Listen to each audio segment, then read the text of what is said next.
ጽናት እንግዲህ ባለፈው ከክሩቤ ጋር በቤቲ ምክንያት የደረሰባት ላይ ስትጨናነቅ አባቷን ደውላ ስታናገራቸው እንባ አዘል ነገርና ስቃ በድምጿ እንደሰሙ ስላወቁ ልጄ ምን ሆናብኝ ይሆን ብለው እንግዲህ ከገጠር እቃቸውን ጤፋቸውን ጫጭ ነው ወደ ከተማ ይመጣሉ። ሲመጡ ግን ቅድሚያ ለሷ አልነገሯትም ነበርና ከተማ ከገቡ በኋላ ግን ያው የገጠርን ሰው ከተማ ሲገባ ሁሉም ያውቀዋልና እንግዲህ ሁለመናቸውን ይዘራርፏቸዋል፣ ሰርቀዋቸዋል። ስልክም የላቸውም፣ ወደ ልጃቸው የሚደውሉበትም አላገኙም። እንዲሁም ደግሞ የያዙትንም ጤፍ ሁሉንም ተዘርፈው እንግዲህ እዛ ሜዳ ላይ እንትን ሲሉ ከገጠር ተደውሎ አባትሽ መጥቷል እኮ ደህና ገባው ሲሏት አባት ያልደረሰም ብላ ስልኩን ስትሞክረው ስልካቸው ደግሞ አይሰራም። በዚህ ላይ በጣም ትጨናነቃለች ጽናት። በዚህ እየተጨናነቀች እያለች እንግዲህ ወደ ምን ብዬ ነው የምፈልገው እያለ ስትል አባት ዞር እያሉ አንድ መልካም ሰው ያገኙና ያንን መልካም ሰው ስልክ እንዲያስደውላቸው ጠይቀው ያሉበትን ቦታ በመጠቆም እንግዲህ ጭንቀቷን ተገላግላ አባቷን ልታመጣ ወደዛ ሄዳለች። ግን ከመሄዷ በፊት አንድ ነገር አስጨንቋታል። ይሄውም አባቴ ለኔ ሲል ንብረቱ ተሰረቀ፣ አባቴ ለኔ ሲል ስንት ነገር ሆነ፣ ምንም ሳይጎለው ሙሉ ሀብት ያለው እኔን ፍለጋ ወደዚህ እኔን አባቴ ፍለጋ መጣ፣ ከተማ ገባ። አሁን ደግሞ ለኔ ብሎ በከተማ ቤቱ ሲንከራተት አንድ ነገር ሆነብኝ። ግን እኔ ለሱ አንድ ነገር ያደረኩለት ነገር የለኝም፣ ሁሉን ነገር አቃተኝ። ለምንድን ነው ግን እያለች ራሷን ትጸጸታለች። እንዴው ጽናት ለምንድን ነው እንደዚህ ደካማ ይሆንሽው? ለምንድን ነው እንደዚህ ሆንሽው? ለምን ለአባትሽ መሆን አትችይም? እያለች ራሷን ትፈታተናለች። ያልተፈታ ህልም እየኖርኩ ነው ስትል ትላለች ማለት ነው። ከዛ እንግዲህ ጓደኛዋን ደውላ እንድትመጣላት ታደርጋትና ለጓደኛዋ ባማክራት ይቀነስልኛል ስትል ድንገት ደግሞ የክሩቤ አባት ሳይታሰብ ከች ብለዋል። እንግዲህ የክሩቤ አባትና የጽኑ አባት ሲገናኙ የሚፈጠረው ነገር አንደኛ ይህ ትምህርት ቤት ተማሪ ነኝ የምትለው ነገር እያጨናነቃት ነው። ሁለተኛ ደግሞ ክሩቤን እንግዲህ የክሩቤ አባት ደግሞ መጥተው ሌላ ነገር ሊሰሙ ነው። ይህ ነገር በመካከላቸው እያጨናነቃቸው ነው። ሆኖም ግን መገላለጽ እንዳለባቸው እየተነጋገሩ ነበር። አሰላሙ አለይኩም ወራህመቱላሂ ወበረካቱ። ክርስቲያን ወገኖች ሰላም ብያለሁ። ሰላማችሁ ያላችሁበት ይብዛልኝ። እንግዲህ ጽናት ቁጭ ብላ ስለ አባቷ ስለ ትምህርት ቤቱ ጉዳይ ዩኒፎርም ለብሳ እንግዲህ ከጓደኛዋ ጋር ሄዳ ቁጭ ብላ ከሰላም ጋራ ስታወራ እንዴት ነሽ ደህና ነሽ ወይ? እኔ 9 ሰዓት እንደዚህ ሩቅ ነው ለካ እያለች ነው። እኔ እኮ አስገዳጅ ስራ ሆኖብኝ ነው እንጂ ልቀር ነበር አላለም። እንደባስ ስንቱን ሰው አስቀርቼ እዘልቀዋለሁ። በእኔ ምክንያት የበዙ ሰው ህይወት ሲበላሻየ ደግሞ የማን ህይወት ተበላሸ ትላታለች። ለምሳሌ ቤቴ ያበደችው በእኔ ነው። በቃ እሺ አንቺ ሞኝነት ደግሞ እስከ መቼ ነው ራስሽ ተጠያቂ ማደርጊው? እሷ እኮ ያበደችው ራሷ እውነትን መቀበል አቅቷት ነው ይላታል። አባቴን ደግሞ እንደዚህ ሆኖ ማየት ከበደኝ። ደግሞ የውሸት ተማሪ ነኝ እያልኩ እስከ 9 ሰዓት ቀን ድረስ መቀመጥ በጣም ከበደኝ። ታዲያ ምንድን ነው እውነቱን ተናገሪ አለቻት ጓደኛዋ። በቃ ህይወት ለማሸነፍ ብዬ አንተን ለመርዳት ብዬ ስራ እየሰራሁ ነው ብለሽ በይ፣ ከዛም በኋላ ስለ አንቺና ስለ ክሩቤ ትነግሪዋለሽ ስትል ሀሳብ ትሰጣታለች። እሷ ግን በፍጹም ልጄ እየተማረች ነው ብሎ እያሰበ ለአባቴ ይሄን እንዴት ብዬ ነው የምናገረው ስትል ጽናት ይሰማታል። በዛ ደግሞ ስንት ከሀገሬ ላይ ሽማግሌ እየተላከ አላገባም ብዬ መጥቼ አሁን ፍቅር ሲያጃጅለኝ ምን ይላል? ፍቅር እኮ ማሳ ወይንም ዘር አይደለም ቁጭ ብሎ የሚጠብቅሽ። እኔ አላቅም፣ ግን አሁን ባለሁበት ሁኔታ ለአባቴ መናገር በፍጹም አልፈልግም ትላታለች። እኔ መቼም ግን የሚገርመኝ መቼ ነው ስለ ራስሽ የምታስቢው ስትል ጓደኛዋ ትጠይቃታለች። ራስሽን እኮ እያጣሽ ነው አለቻት። አንዱን ስል አንዱን ይተካብኛል፣ ምን ላርግ ብለሽ ነው?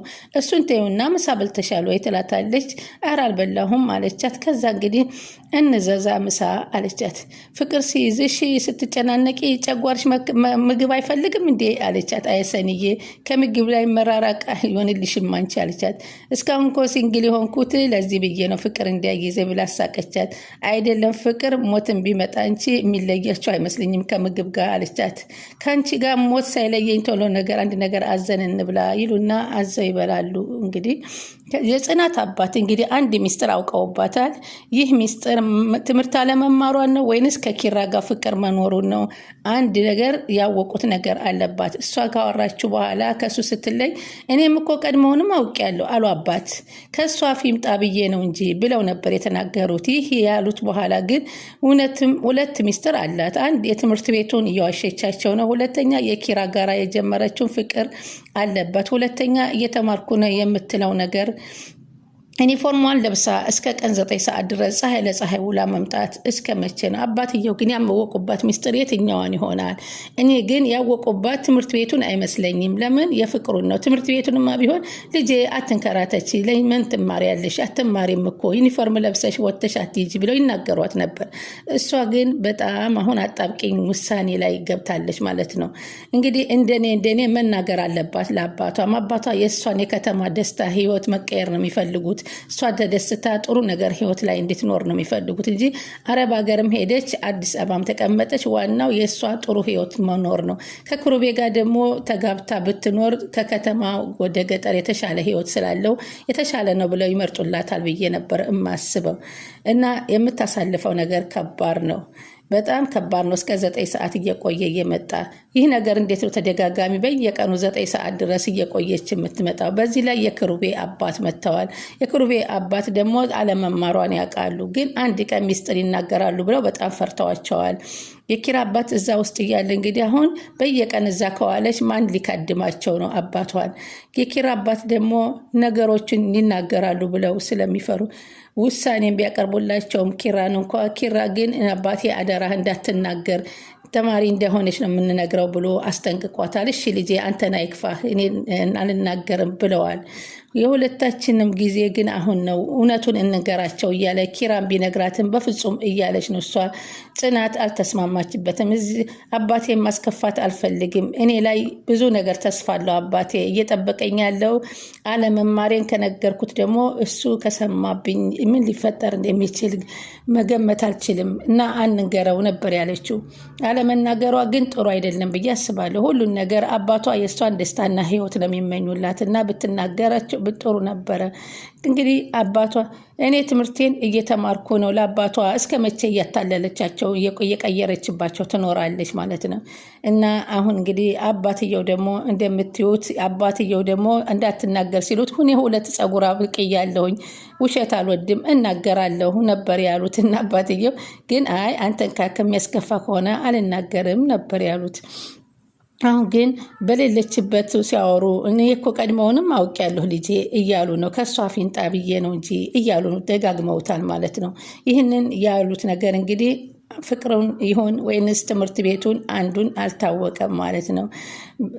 እና ጽናትና ኪራ አንድ ክፍል ሆነው ቁጭ ብለው ሲወያዩ ሰምተዋቸዋልና እኔ ያወቀዋል የሚለው የፍቅሩን ጉዳይ ነው። እና ግን ያው ከሷ ይምጣ ብለው ነው። የኪራ አባት የመጣው ደግሞ ጽናትን ያፈቀራት ስላወቀ ነው የመጣው። በቅርብ ጊዜ የቀረበት ሁኔታ ያዘጋጅላታል ብሎ እናስባለን። ቀደም ብሎ እንግዲህ እነሱ ግንኙነት እንዳላቸውና ደስተኛ ነኝ እንዳለው አባቱንም እንደተደሰተ ያስታውቃል ማለት ነው። ስለዚህ አባቱ ደግሞ የማግባት ፍላጎት ከሆነ እኔ ካጠገቡ ሁኜ ልጄን አንደበቱ አገባታለሁ ካለኝ ድሬው ነው የሚሄደው፣ እናቷም ቀስ ብላ ወደኋላ ትመጣለች ብሎ ያሰበ ይመስላል። እና በእቅድ የታሰረ እናትና አባቱ በእቅድ አስበውበት ይመስለናል። ግን አያትህ ታመው ነው የእናትህ የቀረችው እንጂ እናትህ ትመጣ ነበር። እኔ ደግሞ ማሽን እጄን ትንሽ ቆርጦኝ ሳልነግራት ነው የመጣሁት፣ ለረፍ ብዬ ነው።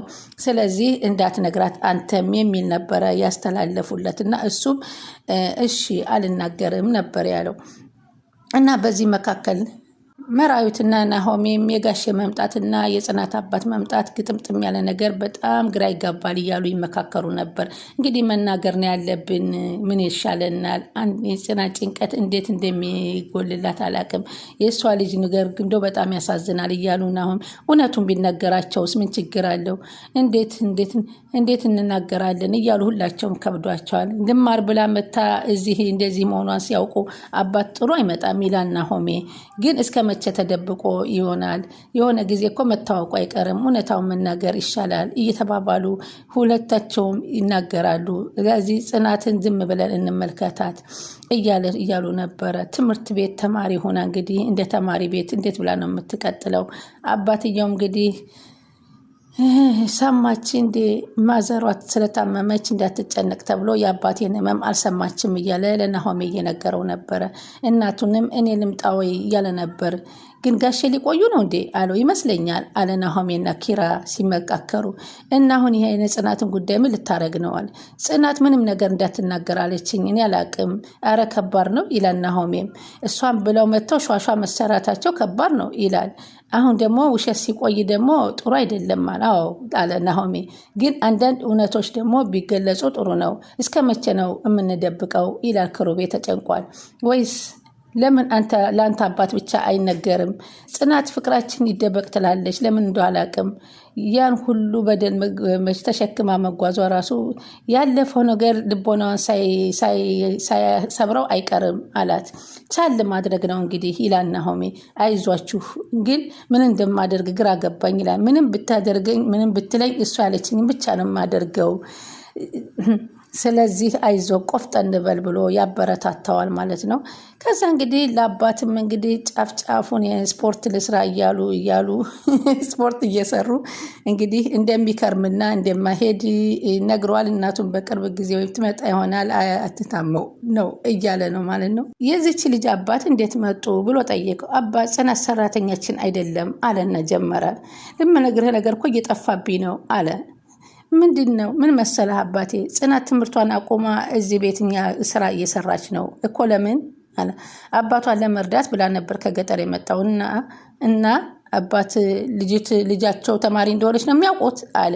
አዎ እኛ ቤት አስጠግተናት ግን ትምህርቷን እንድትማር ነበር። እንግዲያውስ እኔ እውነቱን ልንገርህ፣ ሁለት ፀጉራው ልቅሌ አልዋሽም፣ ሁሉንም ነገር ለአባቷ ነው የምናገረው አለ። ኧረ አባተው በጽናትና በአባቷ መካከል ክፍተት እንዲፈጠር አልሞክርም እና እንደ ልጅ ህያት። ቆይ አንተ ከመቼ ጀምሮ ነው ለእሷ ማዘን የጀመርከው? በመካከላቸው የተፈጠረ ነገር አለ እንዴ? ኧረ የለም ብሎ ዋሻቸው ማለት ነው። አይ ስራ እንኳን ስትታዘዝ ለምን የምትለው ጎበዝ። አሁን ለሰው እንደዚህ ሰው እኮ ነኝ። ደግሞ አንድ ሰው ሚስጥር ሲኖረውና ሲዋሽ ደግሞ አንገቱን ያሻሻል ብለው አባቱ አውቀውበታል ማለት ነው። እሱ ግን አባቷ ደግሞ ወደዚህ ሲመጡ እንደምትማር ስለሚያውቁ ነው። እባክህ እኔ ላስለፋህ ብዬ ነው እንጂ ዩኒፎርም ለብሳ ሳያት ፏፏ እንደሰራቸው አውቄባችኋለሁ አላባት የው የክሩቤ አባት እንዲህ ሲያስጨንቅ ደስ ይላል አሉና ተቀላለዱ። አባቴ ለወደፊት የምከረኝ አሉ። ጭራሽ አንተ ሚስት ታመጣን የለልጅ ምክር ልምከርህ እያሉ ነበረ። ለሚስቱ ግድ የለም ጊዜው ይደርስ አመጣታለሁ ጎትቼ አላቸው። ይህን ነገር ግን አስበበታል መሰለኝ። አይ አሉት። ምን ይባላል መሰለህ፣ የሰው ልጅ ሲዋሺ አንገቱንና ፍንጫውን ይነካካል። እሻውን ፍልስፍናውን ተውና እንግባ ሲሉ እላል አባት አውቀዋል። ያው ልጃቸውን ሊድሩን የመጡት። ስለዚህ ቀጣይ ምን ይሆናል? ጽናትስ ትናገራለች ወይ? አባትስ አፍርጠው ልናጋባቸው ይሉ የሆነው የክሩቤ አባት። የዛሬው እንግዲህ በዚህ ተጠናቋል። ቀጣይ እስከምንገናኝ አሰላሙ አሌይኩም ወረህመቱላሂ ወበረካቱ።